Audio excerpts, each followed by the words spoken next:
Faites vacciner vos enfants, n'allez pas croire que c'est le vaccin contre le Covid qu'on va permettre aux enfants d'ingurgiter. Non, c'est le vaccin contre la polio. Respectez cela, c'est très important pour eux. Allez, à l'instant, nous allons, Patricia Keyi, bien entendu, nous rendre du côté de Yaoundé, déjà bien positionné, M. Ghislain Pierre-Arsenault, le cœur enflammé du jour encore une fois de plus ce matin. C'est pour la revue de presse. Bonjour et bienvenue, Ghislain Pierre-Arsenault. Bon début de week-end. Ah oui. Vous êtes prêts? Bonjour Douala, bonjour Patricia Keyi, bonjour également à vous Thierry Carole. Effectivement, je vous accueille à Yaoundé comme de tradition, le cœur enflammé de joie en ce vendredi, jour de dernier exercice donc par rapport à la revue de presse sur Canal Matin et donc sur Canal International. Je vous accueille, mais également j'accueille les téléspectateurs de Canal International par millions, ceux du monde entier et bien entendu ceux du Cameroun, dans la capitale camerounaise Yaoundé. Eh bien, nous commençons ce matin par descendre du côté d'Undé, département d'Undé, dans la région de l'ouest du Cameroun, à Banganté précisément, où le miracle n'a pas eu lieu hier, comme pressenti hier. En tout cas, l'élection électrique du nouveau maire ne s'est pas tenue. Les mesures, les mêmes causes ont donc produit les mêmes effets de ce côté-là. Les conseillers municipaux n'ont pas répondu présent par rapport à cette session extraordinaire du conseil municipal. Le journal La Météo en kiosque a suivi le report pour nous. L'ambiance reste surchauffée de ce côté-là. Le candidat Eric Niat est si boudé que le préfet du département d'Undé s'en est bien rendu compte. Il n'en revient pas, selon le quotidien bleu, le jour du jour, lui aussi traitant de ce report à nouveau de cette élection du maire du côté des Banganté. Eh bien, ce candidat Eric Niat a été le premier à bouder le vote.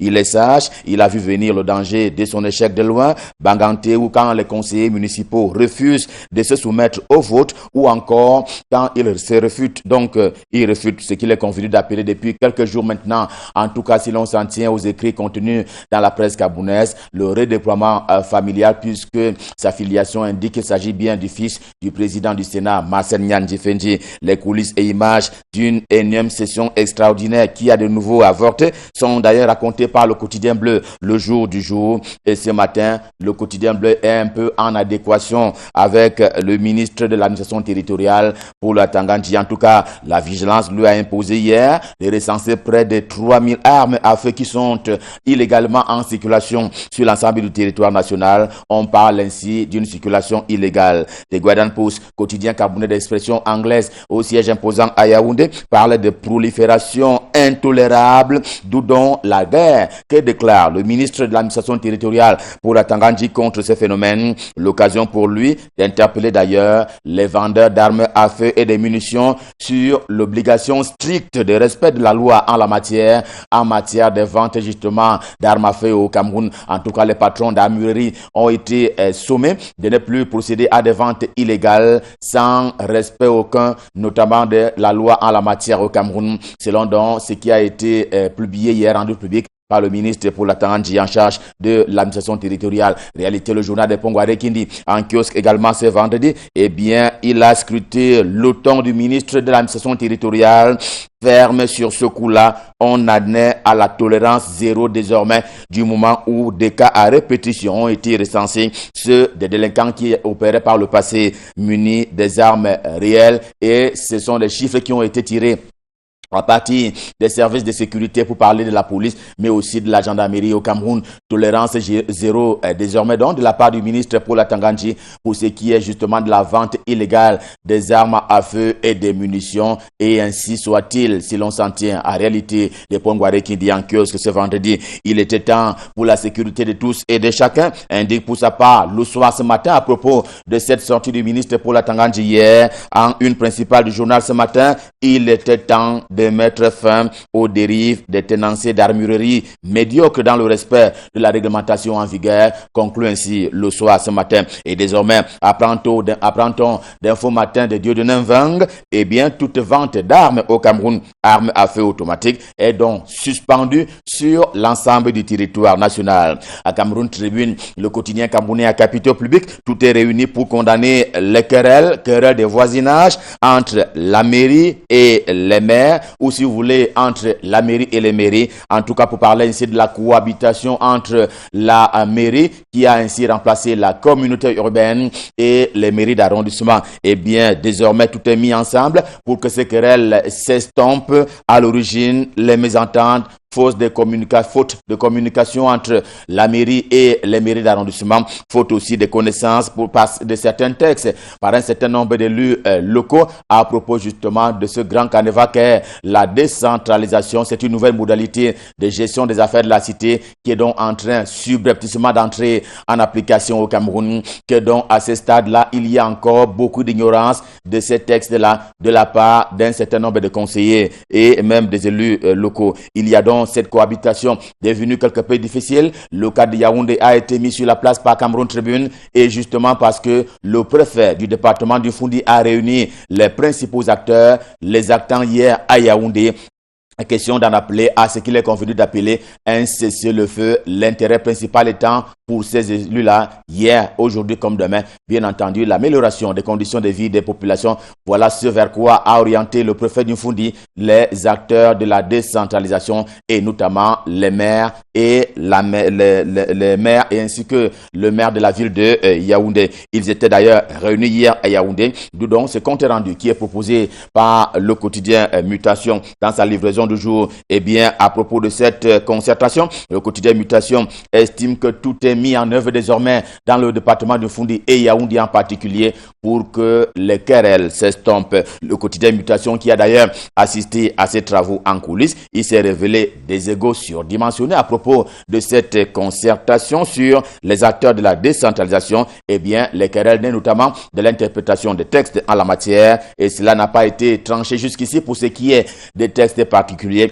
s'agissant des modalités d'application et c'est ce qui est donc attendu. Dans ces entités, il y a notamment des populations qui se sont curieusement rebellées face à l'idée du vaccin anti-Covid. Eh bien, les premiers à en faire les frais, ce sont les gouverneurs des régions. En tout cas, c'est la une principale du quotidien Mutation de Gap, Georges Alain Boyoumo, édition de ce vendredi. Eh bien, les gouverneurs des régions qui ont maille à partir avec le respect des ordres qu'ils donnent. S'agissant du respect des mesures barrières, ils ont donc du mal à faire respecter les mesures barrières. La une principale du quotidien Mutation, vous le voyez, le convoque à suffisance. Nassiri Paul-Beya du centre, Minji Yawa Bakari de l'extrême nord, Samuel Dieudonné Ivaha Dibois du littoral ou encore Grégoire Mvongo de l'Est. Eh bien, pour ne prendre que ces exemples, les gouverneurs des régions du Cameroun, eh bien, ils peinent à voir se matérialiser leurs ordres en termes justement de distance de sécurité par rapport à la crise sanitaire, la COVID-19. L'épreuve est également en kiosque. Le journal en kiosque ce vendredi remonte un peu sur Yaoundé et précisément au secrétariat général de la présidence de la République où trône le ministre d'État, ministre secrétaire général de la présidence, effectivement, c'est-à-dire Ferdinand Ngongo. On est désormais concentré, où sont donc désormais concentrés tous les pouvoirs, toute la gestion en termes de riposte camerounaise face à COVID-19. D'ailleurs, le journal dit ce matin que c'est mieux, c'est bon pour la transparence que le copinage avait tué notamment au sein d'un certain nombre de départements ministériels. Il y a eu des cas d'irrégularité qui avaient été relevés par le passé quand la gestion de la COVID-19 avait été confiée notamment à des départements ministériels, on va dire sectoriels. On peut comprendre avec le journal Le Pélican, lui aussi en kiosque ce jour, pourquoi d'anciens d'aucuns dont s'arrachent un peu les cheveux depuis que la task force pour ce qui est de la gestion de la COVID-19 a été constituée et ramenée à la présidence de la République. Gouverne désormais la gestion des fonds COVID-19 par le gré à gré qui rend responsable le contractant par ce temps de résurgence de la pandémie et donc de la sollicitation de plus en plus du vaccin anti-Covid. En tout cas, le Cameroun est désormais sur cette lancée-là. Ferdinand Ngongo est fort, mais les autres ne sont pas faibles, si bien qu'ils s'attaquent à cette nouvelle modalité, c'est-à-dire la passation des marchés de gré à gré pour rendre davantage les contractants plus responsables dans le grand concert de la riposte camerounaise contre Covid-19 et la lutte contre le domaine de la santé publique encore. Eh bien, faisons le bilan du CRASER en 5 ans d'existence avec Éco-Santé en kiosque ce jour. Un hommage appuyé a été d'ailleurs rendu hier au couple présidentiel pour le Chantal Biya à l'occasion de ce bel anniversaire. L'enfant CRASER a désormais 5 ans, mais il a fait plus de 200 enfants déjà. Et bien, rien que du bonheur qui a été procuré par l'équipe que conduit le professeur Jean-Marie Kassia qui accueille à ce jour des patients patients en provenance de tout le globe terrestre, en provenance donc de tous les pays du monde entier. Se félicite ainsi le professeur Kassia à l'occasion de cet anniversaire, un bel anniversaire du CRASER. Rien que du bonheur pour les nombreuses femmes. Eh bien, la seule douleur pour ce qui est donc du CRASER étant seulement d'ordre financier. L'économie verse ce matin ses exploits, verse justement ces exploits-là dans le domaine de la recherche scientifique pour ce qui est du Cameroun, laquelle progresse point par point au Cameroun, mais dans l'ensemble, et c'est une vue globale que propose le journal ce matin, elle stagne un peu parce que ne bénéficiant pas d'assez de moyens financiers, mais en amont, pas d'offensif pour ce qui est de la politique générale en matière de recherche scientifique au Cameroun. C'est d'autant plus, dit le journal, que les chercheurs ainsi que leurs trouvailles ne sont pas toujours tenus en compte par les politiques publiques en la matière au Cameroun, d'où donc le chercheur qui meurt un peu dans l'œuf. Et Singane est en kiosque. Ce jour, il cesse de rendre hommage à André-Marie Mbida, comme cela a été le cas depuis pratiquement une semaine. Ce matin, il se consacre à la vie du Conseil national de la communication. Le journal lui en veut pour deux choses au moins. La première étant qu'il estime que le mandat de certains de ses membres est échu depuis 2019 d'ailleurs. Et en plus, l'instance de régulation traque par destination se faisant respecter ici et méprisé là. Ce sont là les conclusions de Singane. La CAF, la Confédération africaine de football, quant à elle, se fait respecter et tient donc à se faire respecter sur la route des éliminatoires de la Coupe du monde de football de l'année prochaine. En tout cas, le quotidien en kiosque ce jour fait savoir que les deux premières journées, pour parler du quotidien Émergence en une principale édition de ce vendredi, eh bien, les deux premières journées pour ce qui est des éliminatoires de la Coupe du monde de football édition 2022, que dans ces deux premières journées-là ont été simplement repoussées de juin à septembre prochain. L'urgence étant, si l'on s'en tient aux justifications qui sont proposées par le journal, l'urgence étant de statuer davantage sur l'homologation des stades devant donc abriter ces rencontres-là. On va terminer ce matin par ces faits qui sortent un peu de l'ordinaire et que rapporte le Populi. C'est un journal satirique camerounais en deuxième une. Eh bien, c'est un fait extraordinaire en provenance du Mali, un pays frère et ami au Cameroun, où une femme donc âgée de seulement 25 ans, j'ai dit bien 25 ans, a donné naissance à 9 personnes. En tout cas, elle a donné la vie à 9 enfants, soit 5 filles et 4 garçons. Les bébés, la mère et le père se portaient bien. En tout cas, c'est la famille Cissé qui a ainsi été mise au devant de la scène. Elle a d'ailleurs été prise en charge par le gouvernement de la République du Mali. C'est donc une jeune fille de 25 ans qui a fait 9 enfants, tout d'un coup 5 garçons et 4 filles. Revue de presse Made in Yaoundé, édition de ce vendredi à l'occasion du dernier rendez-vous de la semaine Stop Fin. Évidemment, le cœur enflammé de joie, nous vous avons servi. Prochaine rencontre, prochain rendez-vous lundi quand il sera 7h. Et nous serons toujours dans les mêmes dispositions et prédispositions dans les studios de Canal 2 International Yaoundé. Question de vous servir, tout comme le fait à cœur joie Michael Chiptio, l'homme à l'adresse particulière qui est royalement installé dans les studios de Canal 2 International du côté de Douala, la capitale économique du Cameroun, et à qui je m'en vais passer le pouvoir pour la suite et la fin de la revue de presse. Bonjour Michael, en vous souhaitant par anticipation un bon week-end, je vous passe le pouvoir. C'est à vous donc, c'est à vous à Douala. Bonjour GPE, je vous souhaite également de passer un très bon week-end à Yaoundé. Et la suite ici à Douala, vous l'avez dit, avec le messager qui nous parle de lutte contre le Covid-19 au Cameroun et cette sortie hier d'un des responsables d'une structure, le Centre national d'éducation, sous la tutelle du ministère de la Recherche scientifique et de l'innovation. Cette sortie hier qui a fait couler beaucoup d'encre et de salive. Le chef du Centre national d'éducation, en l'occurrence, s'est marché sur les plates-bandes hier dans un communiqué signé, puis rapporté par lui-même, prescrivant l'accès au Centre national d'éducation à la présentation d'une carte vaccinale attestant de la prise du vaccin contre le Covid-19. Difficile donc de savoir la mouche qui a piqué le professeur Forte Stephen Ambé hier 6 mai. Effectivement, l'universitaire qui officie comme chef de ce centre a signé un communiqué qui est devenu viral dans les réseaux sociaux. Communiqué, je le disais, qui conditionnait l'accès au Centre national d'éducation à la présentation d'une carte carte vaccinale attestant de la prise du vaccin Covid-19 et il n'en fallait pas plus pour que le débat s'ouvre dans les réseaux sociaux entre les anti-vaccins et les pro-vaccins. Personne n'a donc compris jusqu'à hier dans la mi-journée l'origine ni le bien fondé de cette pseudo-interdiction d'accès au CNE prétendument inspirée des hautes instructions du ministre de la Recherche scientifique et de l'Innovation. Et pourtant, depuis le lancement de la campagne de vaccination, le discours officiel n'a jamais été de faire vacciner tous les Camerounais à la fois d'un trait. Le ministre Madaouda Malachi de la Santé publique a toujours martelé que ce n'est pas tout le monde qui est concerné par le vaccin au stade où on en est. D'ailleurs, il n'a jamais parlé du vaccin obligatoire au Cameroun.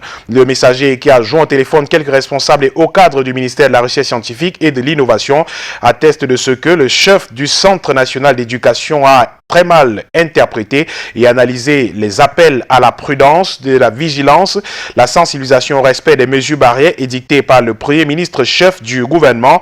Le ministre Madeleine Tchouenté également n'a jamais évoqué ni parlé de la vaccination. Le sujet n'a pas fait partie de l'ordre du jour des différentes réunions hebdomadaires, lance donc un responsable de ce ministère de la Recherche scientifique et de l'Innovation et se rendant finalement compte de la faute grave qu'il a commise définitivement, convaincu que des consignes rendant le vaccin obligatoire n'ont jamais figuré dans les instructions de son chef de département ministériel, Forte Stephen Ambé, qui a vu que son communiqué accentuait le stress et l'angoisse dans les familles peu réceptives au vaccin contre le Covid-19, a rapporté sa décision en fin d'après-midi hier. Et la ministre Madeleine Tchouenté, d'un ton impératif et pressant, a souligné qu'il n'est pas question pour un démembrement des structures dont elle en assure la tutelle de s'affranchir par des actes d'anti-jeu, des initiatives solitaires, d'indiscipline mettant en mal la machine du gouvernement. Les instructions ne sont jamais venues d'elle comme indiqué. Donc le premier communiqué du directeur du Centre national d'éducation, eh bien tout a été donc dit hier après que le chef justement du Centre national d'éducation ait rapporté le premier communiqué qui parlait de la présentation d'une carte vaccinale pour accéder dans ces structures. Le journal Le Messager qui nous ramène à Baganté pour nous parler de cette élection houleuse à la mairie de la ville. L'élection n'a toujours pas eu lieu hier, en renvoyant de nouveau la tenue du scrutin. Ernest Ewango, le préfet du département d'Undé, ignore la loi et se plie aux caprices des conseillers municipaux du Rassemblement démocratique du peuple camerounais. C'était dans le deuxième renvoi de l'élection du maire de la commune de Baganté hier, contrairement à la session du conseil municipal du 3 mai dernier. À l'origine du premier report de cette élection, le quorum était pourtant atteint hier. Les 40 conseillers municipaux que compte la collectivité territoriale de Baganté ont répondu présents à la salle des actes de la commune, de l'arrondissement de Baganté. Comme lors de la première session, les candidats Eric Niat, conseiller municipal, et Jean-Lambert Tchoumi, 4e adjoint au maire sortant, ont présenté leur candidature. Dès l'entame de la session, une posture rejetée par le candidat Eric Niat qui a invoqué les clauses des votes issus des élections primaires qui se sont déroulées dans le parti dans la soirée du 2 mai 2021. Face à la dénonciation du candidat Eric Niat, son adversaire a donc retiré sa candidature alors qu'on croyait l'affaire réglée. Avec le retrait de Jean-Lambert Tchoumi, une autre candidate se propose conseiller municipal, elle aussi. Evelyne Nana entend croiser le fer avec Eric Niat, surtout qu'elle ne se reconnaît pas dans les clauses des élections primaires qui se sont tenues au sein de la formation politique. Et ben voilà que les jeux étaient repartis, les deux candidats n'ont pu s'entendre et même le représentant du comité central du RDPC, le préfet du département d'Undé également, les partis n'ont pu s'entendre sur une base légale pour la tenue du scrutin de cette élection et finalement l'élection a été renvoyée à une date ultérieure par le préfet du département d'Undé. Le pied de une du journal revient sur cette interpellation du ministre de l'administration territoriale. Paul Atangandjiki flingue les armuriers. La suspension de la vente des armes à feu a été prononcée hier 6 mai au cours d'une rencontre de concertation entre le ministre de l'administration territoriale et les propriétaires d'armureries du Cameroun. C'est un Paul Atangandji ferme et imperturbable qui s'est présenté hier aux Amuriers, qui l'a convié à une réunion de concertation, partie du constat selon lequel, malgré toutes les mesures prises par le gouvernement, la prolifération et la circulation illicite des armes à feu de tout calibre et de leurs munitions demeure une réelle menace pour le Cameroun. Le patron de la territoriale n'entend pas prendre de risques, lui qui a fait remarquer d'entrée que de toutes les armes qui circulent au Cameroun, plusieurs personnes détiennent des armes justement à feu, modernes ou de fabrication artisanale, sans la moindre autorisation correspondante. Plus grave, révèle pour le déplorer le ministre, à ce jour, le nombre d'armes à feu en circulation est largement supérieur à celui des autorisations dûment accordées par le ministère de l'administration territoriale. La nouvelle expression est également en kiosque ce vendredi. Le journal de Séverin Tchouke parle de la crise socio-sécuritaire et politique dans les régions du nord-ouest et du sud-ouest du Cameroun, avec l'arrondissement de Penka-Michel dans le département de la Menoie qui voit arriver plus de 300 élèves qui fuient la guerre pour l'école. Le lycée bilingue de Penka-Michel se trouve donc submergé depuis quelque temps selon l'Organisation nationale des parents d'élèves et enseignants. L'État n'a pris aucune disposition constructive pour assurer une bonne intégration de ces déplacés interne de la crise anglophone dans les établissements d'accueil. Au lycée de Penka-Michel, justement, on fait face comme on peut. Trop d'enseignants vacataires, finalement, dans cet établissement pour tenter de combler le déficit en enseignants et de donner une éducation à ces nombreux déplacés internes. Les associations tentent de colmater les brèches pour que les uns et les autres puissent suivre les cours. C'est donc à lire dans les colonnes du journal La Nouvelle Expression en kiosque ce jour, qui en grande une nous parle des questions lié à la politique avec le vice-président, le premier vice-président du Social Democratic Front.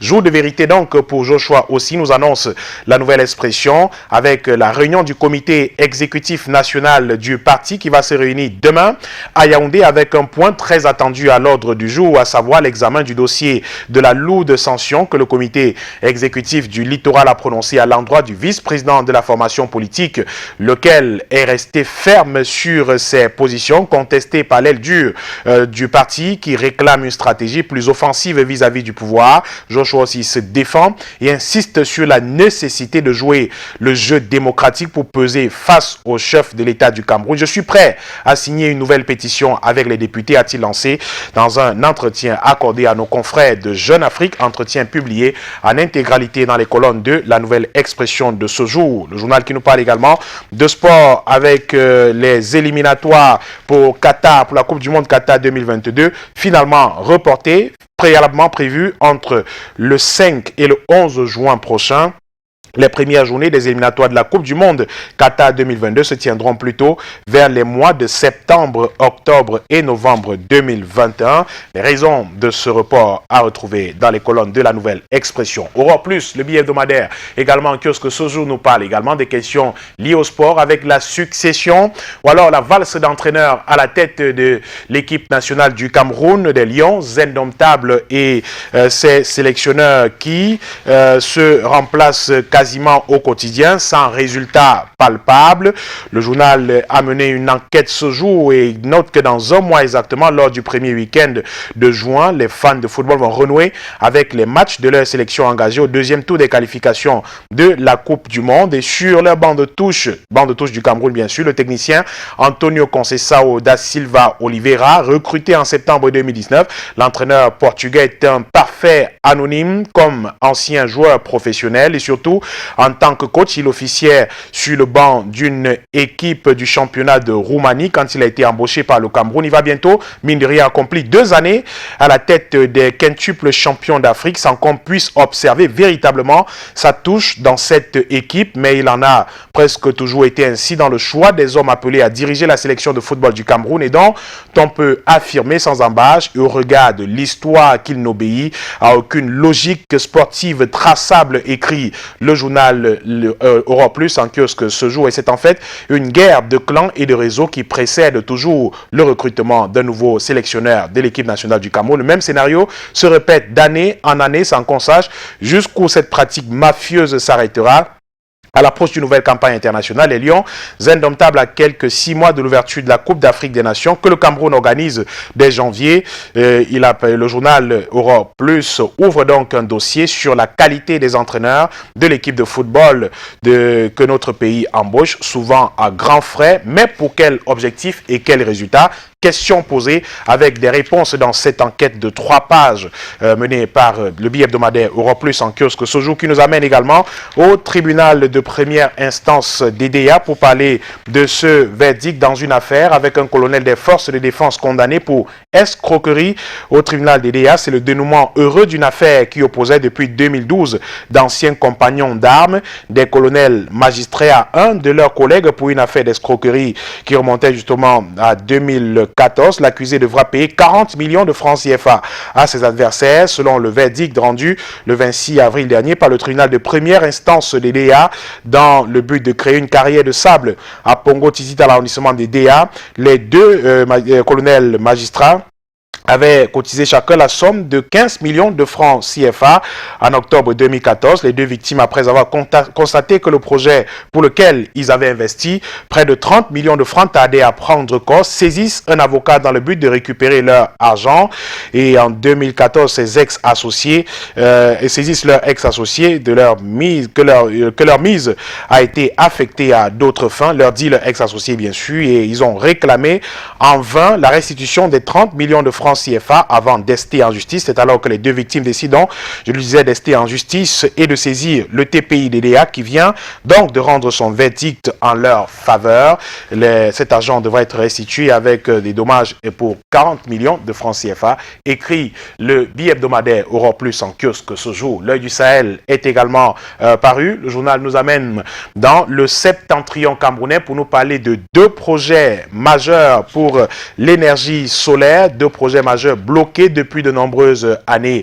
Maintenant, le premier dans les tiroirs depuis plus de 2 ans, tandis que le deuxième aurait pu épargner aux populations les délestages actuels dans cette partie du pays. Ces délestages, justement, auraient pourtant pu être réduits de 98% à ce jour sur la foi d'une lettre adressée au directeur général d'Eneo le 16 avril 2021 par le ministre de l'Eau et de l'Énergie. Gaston Elundou Essomba fonde son estimation sur l'installation de 30 MW d'énergie solaire modulaire et mobile d'urgence dans les villes de Marois pour 15 MW, Guidère 10 MW et Kousséry, projet validé par son département ministériel depuis le 11 janvier 2021. Et pourtant, certaines sources au sein de l'entreprise de production d'électricité ne manquent pas de marquer leur étonnement face à la diligence avec laquelle le gouvernement valide un projet de solaire modulaire et mobile d'urgence, alors qu'un autre projet entièrement mature et beaucoup plus pérenne dort dans les tiroirs depuis plus de 2 ans maintenant. Il s'agit, écrit l'Œil du Sahel, de la construction de 3 centrales solaires d'une capacité totale de 35 MW dans les villes de Marois, 15 MW, Guidère 10 MW et Gaoundéré 10 MW. Développé depuis 2018 par la société Marois Guidère Sola. Que se passe-t-il justement dans ce dossier? Le journal nous donne à lire et à comprendre en 2 pages dans ses colonnes de ce vendredi. On reste dans le septentrion camerounais avec le journal Horizon Plus, le magazine Horizon Plus justement, qui nous parle plutôt d'une action, d'une association, le CGN et Bayero Fadil, qui offre des terrains aux familles du septentrion du Cameroun à Douala, conduite par Sa Majesté Isidore Vingalsou, par ailleurs vice-président du Conseil des sages. La délégation rendue sur le terrain situé au quartier Yassa à Douala, l'une des localités les plus sollicités dans la ville pour les besoins de logement et autres, a été émerveillé par le cadeau offert par la communauté du Grand Nord et son superviseur général, Mohamed Bayero Fadil, à la communauté. C'est ainsi que l'homme vient d'offrir en franc symbolique un terrain d'une superficie d'1 hectare, près de 10 000 mètres carrés, à 50 familles afin de leur permettre de se loger, ainsi que leur progéniture dans cette partie de la ville de Douala, écrit Horizon Plus Magazine en kiosque ce jour. On termine avec Afrique Info. Afrique Info, un hebdomadaire également paru ce jour. Le journal d'Angel Fils nous reparle de l'alternance au sommet de l'État au Cameroun avec un homme, le fils du président de la République du Cameroun, présenté par le journal d'Angel Fils, Afrique Info, comme le successeur idéal de son père. Ergoté dessus, cela ne change absolument rien, lance le journal. C'est une vérité implacable qui se vérifie aussi bien dans le cas du Cameroun que des autres pays du monde. Et ça veut aussi dire que c'est l'être suprême qui est à même de donner le pouvoir à qui il juge, selon ses caractères de choix qui lui sont propres et dignes de celui-ci. Cela dit, arrêtons de penser que c'est une force extérieure qui viendra nous imposer un président de la République après le départ de l'actuel chef de l'État, Paul Biya. Le journal qui a donc mené une enquête et nous livre quelques réalisations, quelques faits d'armes du fils actuel du président de la République du Cameroun. Ses atouts pour remplacer un sommet de l'État du Cameroun, c'est à retrouver en 4 pages dans les colonnes du journal Afrique Info de Jelfis en kiosque ce jour, qui nous amène également à la société Alucam Socatral Alubassa, pour parler d'une dame qui fait pratiquement la pluie et le beau temps au sein de cette entreprise. C'est à retrouver en page 4 et 5 du journal Afrique Info de Jelfis en kiosque ce vendredi. À cette revue de presse, mais nous allons rester un petit peu dans l'actualité, Maïketti, si vous voulez bien. On a parlé il y a quelques jours, il y a 2 jours de cela, oui, si je me trompe, de la mairie de Baganté. Mais qu'est-ce qui se passe finalement? Un nouveau renvoi de l'élection du nouveau maire de Baganté. Qu'est-ce qui n'a pas marché? C'est la question qu'on peut se poser tout simplement. Qu'est-ce qui refuse de marcher? Qu'est-ce qui ne va pas à Baganté? Ben écoutez, c'est curieux, c'est une affaire curieuse. Tout le monde avait espéré qu'après le loupé de lundi dernier, que hier, l'on désigna le maire de la commune d'arrondissement de Baganté, et bien que non, il faudra encore attendre, la ville devra encore attendre pour connaître son nouveau maire, le remplaçant de Jonas Kwamo, décédé il y a quelques mois maintenant. Il se trouve tout simplement que hier, le conseil municipal qui devra procéder à l'élection du nouveau maire de Baganté n'a pu avoir lieu, et pourtant, contrairement au premier prétexte de lundi dernier qui parlait des conseils municipaux, du quorum qui n'était pas atteint en termes de nombre de conseils municipaux dans la salle. Je rappelle qu'on en avait eu 16, sur au moins 27, sur au moins les 2 tiers du conseil municipal, quand on sait que le conseil de Baganté en compte 40. Hier, le quorum était pourtant atteint, les 40 conseils municipaux étaient dans la salle de conseil, étaient tous présents. Alors, difficile de comprendre comment l'élection n'a pas pu avoir lieu. Il se trouve tout simplement qu'une fois dans la salle du conseil, les 2 candidats qui sont à couteau tiré depuis quelque temps, à savoir Éric Niat, le fils du président du Sénat, c'est pas anodin de le rappeler, et puis M. Lambert Tchoumi, qui est 4e adjoint de cette mairie, Éric Niat, conseiller municipal tout simplement. Les 2 candidats étaient à nouveau en lice pour une élection, mais Éric Niat a brandi, il a brandi le fait justement qu'au cours des élections primaires tenues le 2 mai, dimanche 2 mai dernier, à la maison du parti de Baganté, il était venu à bout, il avait battu son challenger, Lambert Tchoumi, 21 voix contre 19, et qu'il n'était plus question de procéder à une élection en bonne et due forme, et qu'il fallait tout simplement entériner les résultats de ces primaires. Voilà, il fallait tout simplement entériner les résultats de ces primaires, et sur ce, les discussions ont repris dans la salle du conseil, naturellement sous l'arbitrage du préfet du département du 2, M. Wango, qui se trouvait un petit peu troublé également face à la situation. Et dans les entrefaits, Lambert Tchoumi jette l'éponge. Il décide de retirer sa candidature. Et en ce moment-là, on se dit que bon, l'affaire est pliée, l'affaire est jouée, et puisqu'il a retiré sa candidature, naturellement, Éric Niat sera investi comme nouveau maire. Que non. Il y a un autre candidat qui vient de nulle part, qui sort du chapeau comme ça. Evelyne Nana, pas qui vient de nulle part, qui est conseillère municipale également. Evelyne Nana qui se présente également comme candidate au poste de maire. Elle en a absolument et tout à fait le droit. Et en ce moment-là, le camp d'Éric Niat semble accepter, se dit bon ok, dans ce cas, allons donc aux élections. Parce qu'en ce moment, au moment où Evelyne Nana présente sa candidature, il y a une sorte de levée de bouclier de quelques conseillers municipaux qui se disent mais non et tout. Mais sauf que quelques minutes après, le clan d'Éric Niat se rend compte qu'il s'agit qu'il s'agirait Ouais. d'une sorte de subterfuge pour les embrouiller et finalement aller aux élections et qu'ils soient battus. C'est-à-dire qu'ils se disent qu'il y a une entente qui a été faite en amont pour qu'Evelyne Nana soit élue tout simplement maire et puis se rendre compte de ça et s'oppose encore en insistant qu'il faut absolument appliquer les résultats des élections primaires qui sont tenues le dimanche 2 mai à la maison du parti de Baganté. Voilà comment l'affaire se passe. Et donc, à ce niveau-là, tout est bloqué, blocage total.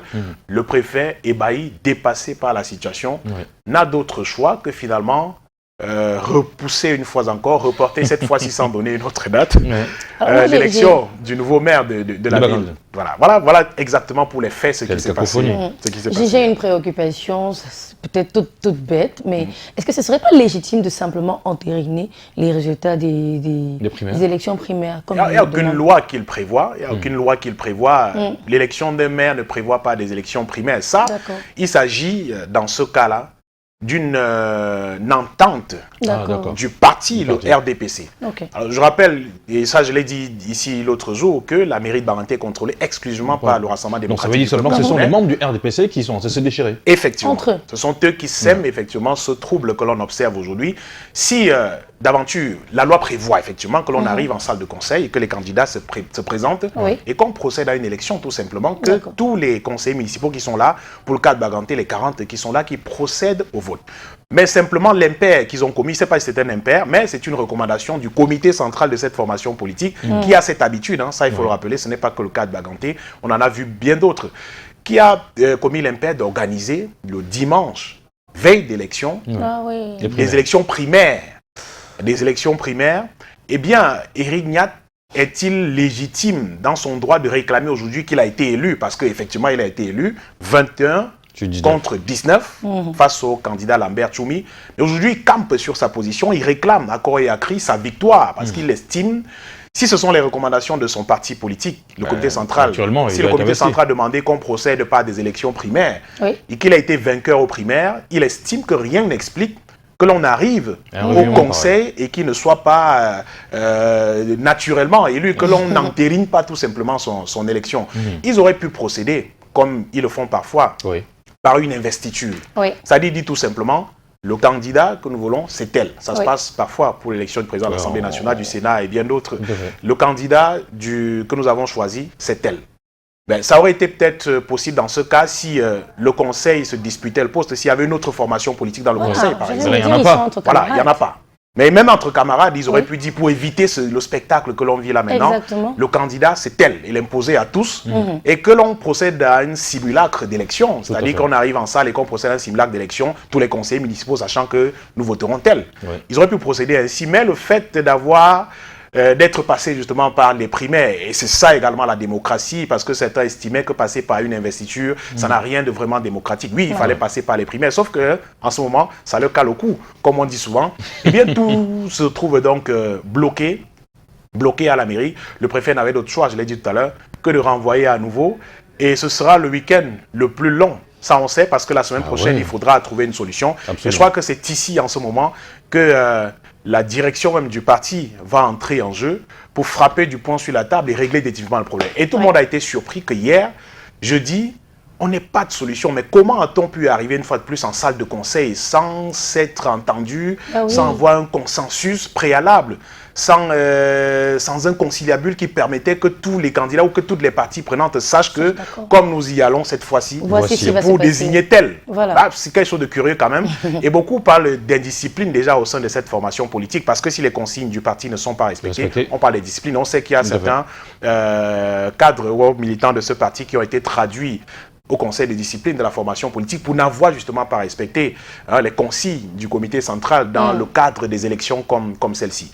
On aurait dû tout simplement, et je l'ai dit tout à l'heure, laisser les conseils municipaux rentrer en salle de conseil, élire le nouveau maire en âme et conscience, que de leur imposer, ça on va dire ça comme ça, un candidat.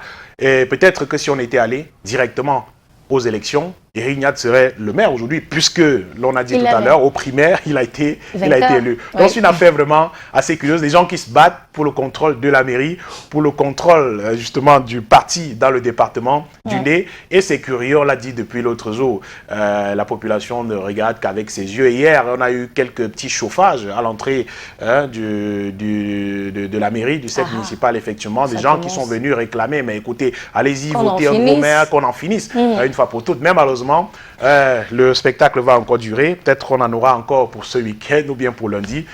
Restons éveillés tout simplement. En tout cas, scrutons cette actualité. On espère tout simplement que finalement la commune d'arrondissement de Baganté pourra avoir son maire. C'est compliqué, mais ce revirement de situation où il y a l'autre qui jette l'éponge et l'autre qui sort subitement. Mais c'est fou quand même. C'est ça la politique. On aura tout vu. Hein. Vous êtes sûr que vous êtes déjà passé et quelqu'un qui apparaît, quelqu'un qui vous dit je présente ma candidature. On ne laisse pas. Et Madame Evelyne Nana peut effectivement se targuer de ce qu'elle n'était pas de cette élection primaire. Elle n'était pas candidate à cette élection primaire qui a vu la désignation d'Éric Niat. Donc, si on se fonde simplement sur cet argument-là, elle a totalement le droit de dire que je dois aller aux élections, quitte à ce qu'on organise une élection primaire entre les deux, encore, comme ce fut le cas dimanche dernier, pour arriver et l'entériner en plein conseil. Donc, c'est une affaire assez compliquée quand même qui évoque également des questions de droit, parce que face à ce à quoi on se trouve là aujourd'hui, le doigt est également pointé sur le préfet du département du Ndé qui devrait tout simplement respecter la loi, et rester dans l'esprit de la loi tout simplement. Voilà un préfet, une autorité administrative qui se trouve pris au piège d'un parti politique. C'est assez terrible quand même, parce que le président du conseil, naturellement, les travaux sont supervisés par le préfet. Lui, aujourd'hui, se trouve donc coincé dans les arrangements mal faits, parfois tordus d'un parti politique et ne peut absolument rien faire. Aura-t-il la force, ou alors aurait-il eu la force, le préfet du département du Ndé, dit, bon, écoutez, il y a eu une élection avant, alors je décide que c'est assez difficile quand même. A-t-il le pouvoir de le faire? Eux qui sont parfois, ces autorités administratives, accusées de collusion avec le parti au pouvoir, même parfois militants de formation politique. Donc c'est assez compliqué. Parce que j'ai envie de croire que c'est peut-être ce qui viendra mettre fin à cette situation. Parce que s'il y a un candidat qui se retire et puis un qui arrive spontanément, peut-être qu'après remous, on aura une situation de bis repetita et puis c'est reparti. Rebelote, un autre client, un autre camarade qui vient se prononcer. Je crois qu'ils éviteront que le ridicule dure davantage, parce que c'est ridicule pour le parti. Je crois qu'ils vont tout faire pour éviter que le ridicule aille un peu plus loin en désignant un candidat qui sera désigné lui aussi au cours de la prochaine. En tout cas, Michael Tikio, ce qui est dit ce matin, c'est que je ne m'abstiendrai pas de dire une belle phrase de Ghislain Pierre-Essonneau. Si vous ne faites pas de la politique, elle vous fera. Allez, merci Michael Tikio, et surtout bon début du week-end, mon cher. Bon week-end à vous. Qu'est-ce qui est prévu, Baganté ou bien? Non, pas de Baganté. Surtout pas. Pas à 7 ans. C'est compliqué. Voilà pour cette fois-ci. On reste encore et on verra bien. D'accord. Allez, c'est à passer les 45 minutes. Patricia Keyi, on va donner un plaisir fou à nos annonceurs parce que c'est le moment qui leur est réservé. Totalement. C'est la page pub. Oui. Qui sera l'étoile de la caravane?